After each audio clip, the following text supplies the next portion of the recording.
haunted me. And that voice that I talked about, it kept talking louder and louder and louder, but I was doing nothing about it. And I decided to make moves. And I cheated all through school. And it's kind of humbling to talk about stories sometimes, and it's also embarrassing, but it's real. It's who the fuck I am. It's what I am. It's what created me. And copied from the 4th grade to my junior year in high school on every assignment. And I wanted to get in the military. I wanted to join the Air Force, and the guy gave me an ASVAB test. It's like a watered down SAT, and I couldn't copy on it because the guy beside me had a test A, I had test B. The guy on my right had test C. So I looked to copy on this test and I couldn't copy on it, so I got like a 20. And I wanted to be an Air Force pararescueman. It's guys that jump out of airplanes and save down pilots. It's a special operator in the Air Force.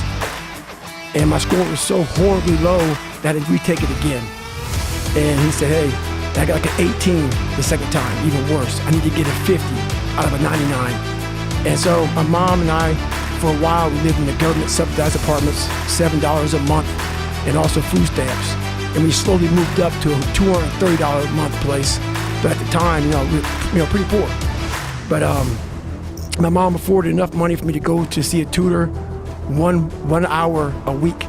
So for 4 hours a month, I had 6 months to study for my last test. I could only take the ASVAB test 3 times.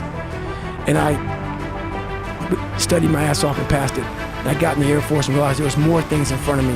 I was afraid of the water, terrified of the water. And I learned how to swim, but what gets everybody in this training, in all special ops training, is the water confidence, where they try to pretty much drown your ass. All of our lives we've been breathing. And they take that from you, and they want to see how comfortable you are in the water. And there's only 1% African Americans in special operations. And I didn't know anything about African, like a lot of them are negative buoyant, which I am, because of the bone density. I struggled. But 6 weeks into the program, there was about 25 guys left out of about 150. I was there, and I didn't go to sleep for 6 weeks of the program. And I wanted to quit so badly, but I quit everything in my life. I copied through school. I wanted to prove people wrong. And so here I am in this Air Force program, starting to get a little more confidence, but this water was kicking my ass. And 6 weeks into the program, the doctor gave me a blood test. It was I have sickle cell trait, not the anemia, but it still killed people.